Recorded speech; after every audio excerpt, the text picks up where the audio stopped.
everyone, and welcome to my monthly favourites. So first of all, apologies if it's a little bit noisy in here. I've got the window open because again it's really warm in here, and I've changed my setup a little bit. I really like kind of how the lighting looks here, but you'll have to let me know what you think because obviously that's what matters the most. But I'm going to jump right into it, and I've got some kind of favourites this month, some fails as well, and also some random favourites.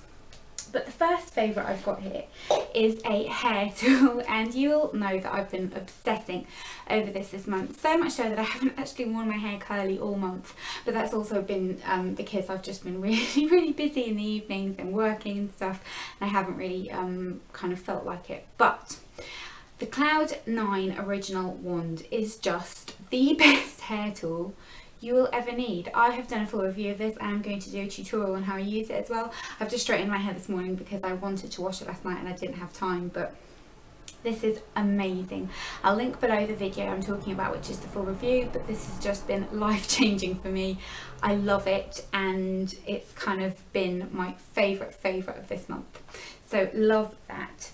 Then in terms of makeup, I've got quite a few kind of random, not random favourites, but kind of things that I haven't really spoken about before in terms of that type of product. And the first two things I'm going to talk about are coloured eyeliner. And I'm not really a massive eyeliner person in general, but I just felt like having some blue liner. It's gotten a little bit warmer, and I just felt like it was a really nice kind of summery look. So I picked this one up, and this was from the really cheap makeup range in the pound shop, and it's the Makeup Gallery Pro Liquid Eyeliner, and this is what I'm wearing on my eyes today. Now I'm not sure how much you'll be able to tell that it is in fact navy rather than black, but it is navy, and you can see it kind of in certain lights. It's quite subtle, and I just really like it. It's not the best formula, it's kind of a little bit wishy-washy and not the most pigmented, but it works really nicely for just that kind of change. And if you've got a really good navy liner to recommend to me, then I'd love to hear it. I really want like a really kind of vibrant blue, not a turquoise, not a navy, that kind of colour, and I can't seem to find one that I like. But I've also been having a bit of a turquoise eyeliner moment just along my top lash line, or sometimes smudged along the bottom, and I've been using this one by the Body Shop, and it's in Brilliant Blue, and it just looks like this. I'll swatch it here for you. Just a metallic kind of blue, and it looks really nice on your top waterline and really summery. I'm sorry that my nails are chipped. They only chipped this morning. I've had this nail polish on for about a week, and I'm going to talk to you about it in a minute. I wasn't giving you the finger. So yeah, and then in terms of another liner that I've been loving, this is by the Body Shop too, and this is their Velvet Gel Eyeliner in brown. I've never really been an eyeliner person, like I said, and especially not a coloured or brown or that kind of thing. It was always just black eyeliner, but this one has been really lovely for the summer, and I'll swatch it here for you again so you can see. It's just a kind of slightly sheeny brown colour, and this has been working beautifully just along my top lash line. Sometimes I'll smudge it in, sometimes I'll just kind of leave it, and it's been really lovely. It makes a really nice difference, I think, wearing kind of navy and brown eyeliner. If you do like wearing eyeliner in the warmer months, I just feel like it kind of really is more subtle, and black is better for winter time, but that's just me. Then in terms of brow products, I'm not sure if I mentioned this in my last favourites because I think I meant to and I forgot, but this is the Eyes of Ours in Dynasty Brown, and basically you get a little spoolie on one end, and it's a really nice spoolie, and then a pencil on the other. I've just been using this to fill in my brows a little bit. This one's not been too bad and too sparse. This one usually needs a bit more work doing to it. And the shade of it's nice. It's nice kind of cool tone taupey colour, not too warm. I hate that warm brow shades. And I've been using the Maybelline Brow Drama just in them to kind of define it, and it's been working really well, and I've been using nothing but this all month.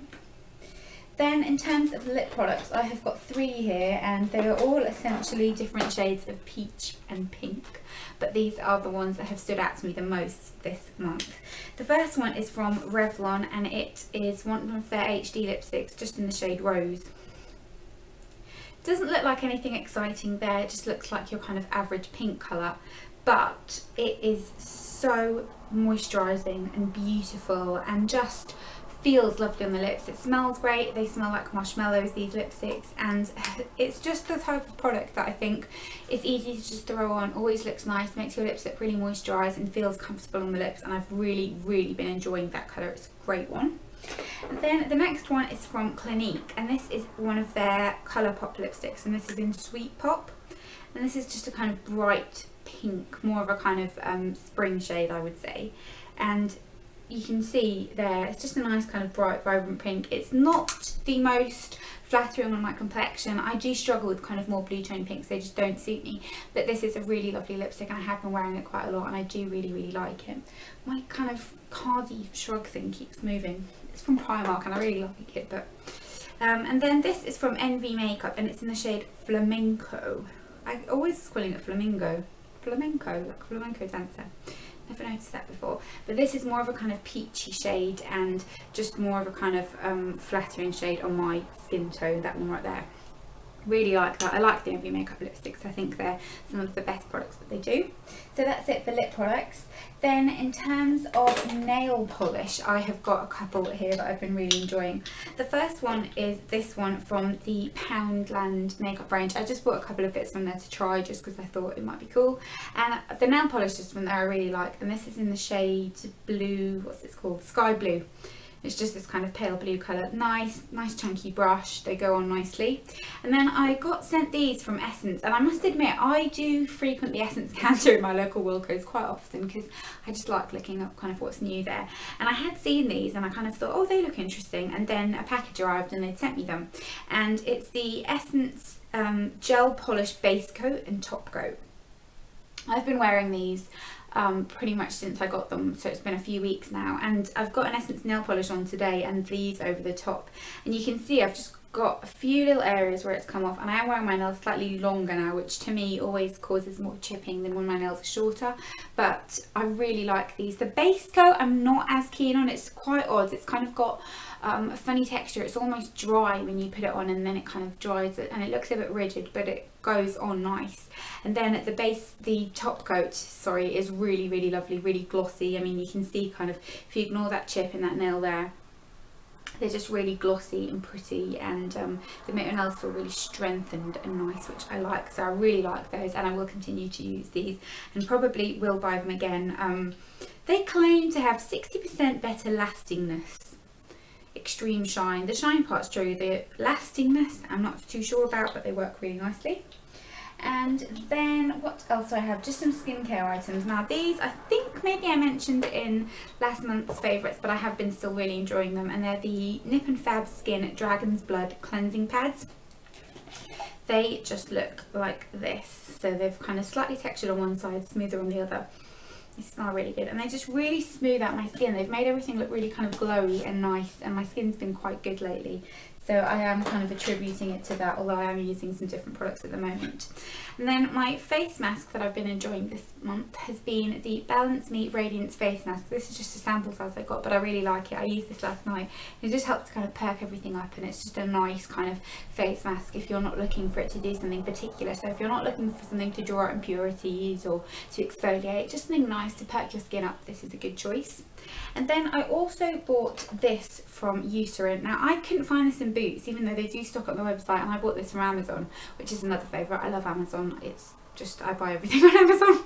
And this is the Eucerin Even Brighter, I think they call it the Dark Spot Correcting Stick, and it just looks like this.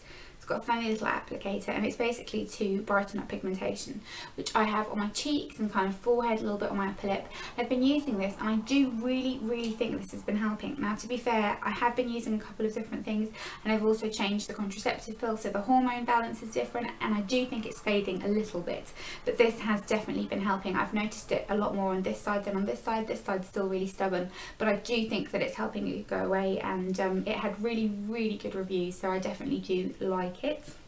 And then that is it for all my favourites. Now I'm going to talk to you about the two products that failed me this month. And the first one, I can't even believe I'm saying this, because this is just so unlike me, because I love Essie nail polishes, but it's this Essie nail polish here in Bikini So Teeny. And what my issue with this is, and I think you can kind of see in the bottle here, it goes on the nail really streaky, and you kind of get a two-tone effect where the kind of darker blue and then the lighter blue, and it just never looks nice and even, and it's just really, really disappointing. I never ever feel like this about Essie nail polishes. I always love them, but this one, the formula just wasn't nice. I don't know what it was about it, and the thing that made it even more disappointing was so many people had spoken about this and it had really good reviews, and I remember when it first launched everyone was going nuts for it, and the colour is just so pretty because it's kind of like a lilac-y blue, but it just doesn't apply nicely on the nail. And then the next fail I have is a candle, and this is really annoying as well because I was so excited about this. I spotted this in my local TK Maxx. I go in there quite often because they change the stock often, and I like to kind of browse the candle section and the makeup section and the homeware section. And I noticed this, and from afar I thought it was a Jo Malone candle, and I nearly fainted from excitement because I thought it was going to be Jo Malone. Then when I looked at it, I realised it was a Jo Malone dupe because the packaging is very, very similar down to the font and everything. And the description of the scent was lime, blossom and basil, which is similar to the Jo Malone's lime, mandarin and basil. Opened it up. Lo and behold, it smells exactly like that, which is one of probably my all-time favourite Jo Malone scent. I love that so much. So I was so excited. I bought it. It was $6.99. I thought this was amazing. They did have a kind of giant one of it that was about £15, and I was toying between buying the two. I thought, no, just buy the smaller one. And I'm really glad I bought the smaller one because this has no scent whatsoever when it's burning.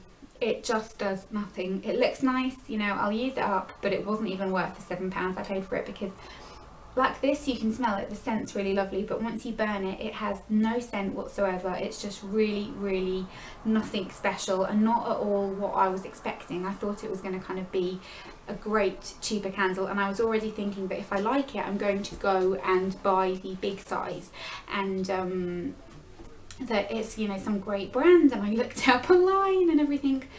Once I burnt it, realised I didn't actually like it at all. So that's it. Those are my kind of fails for this month.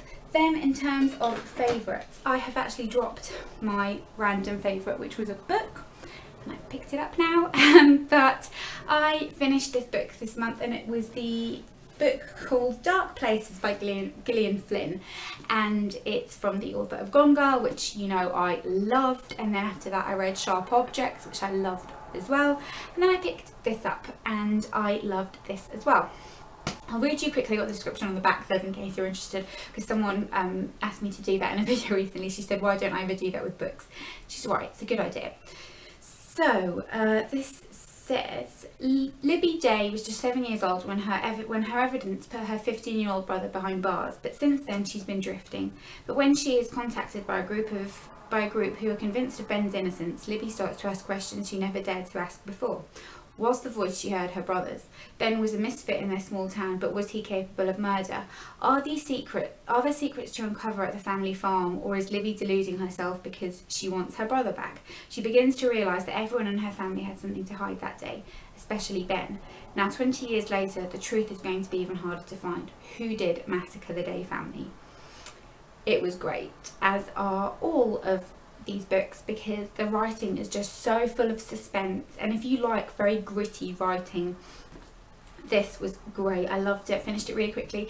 I don't think I loved it as much as Gone Girl and Sharp Objects, but I definitely really liked it, and I've moved on to I'm reading Us by David Nichols at the moment, and I'm not loving that. I think these books are so kind of thrilling and action-packed that it's kind of difficult to then move on to a normal book, but I'm going to finish it and it's okay. But I do really recommend this. I really enjoyed it. And in terms of TV and kind of random favourites as well, I have started watching The Affair. I really like that. It's kind of four episodes in now, and yeah, I've been recording that and watching it. I like that. And The Following as well. Now, I don't know if you're aware of this, and I won't say anything because I don't want to spoil it, but The Following has pretty much ended as far as I know. I think it kind of had a bit of an abrupt ending where they weren't sure if it was coming back for a 4th season, but it's not coming back for a 4th season from what I can tell, and I do love that, but I was kind of a bit, the ending wasn't what I wanted it to be, but I did enjoy that a lot, and I think we're going to start watching Sons of Anarchy this month. That's what we said we were going to watch. So yeah, and the other kind of random favourite, and I know I'm going to get so much hate for even mentioning this, but I don't care, was the Kardashian episodes where they were talking about Bruce Jenner. I watched both of those last week. I really enjoyed those. I watched the Kardashians. I know everyone hates them. I really don't care. I like them because I come from a really big family and we're all, you know, slightly insane, and they are as well, and it just kind of reminds me of my family when I watch it. And I know it's you know, easy watching, and it's, you know, scripted and whatever, we all know that, but I did really enjoy that, and I thought those episodes were really moving and lovely. So yeah, those have been my favourites this month. I would love to know what your favourites are, so don't forget to let me know in the comments down below what you've been enjoying. Any books, if you like this, then let me know kind of similar things. The Girl on the Train is one that everyone keeps talking about, which I am going to get when I finish the David Nicholls one. But apart from that, I hope you'll have a great day, and I will see you all next time. Bye!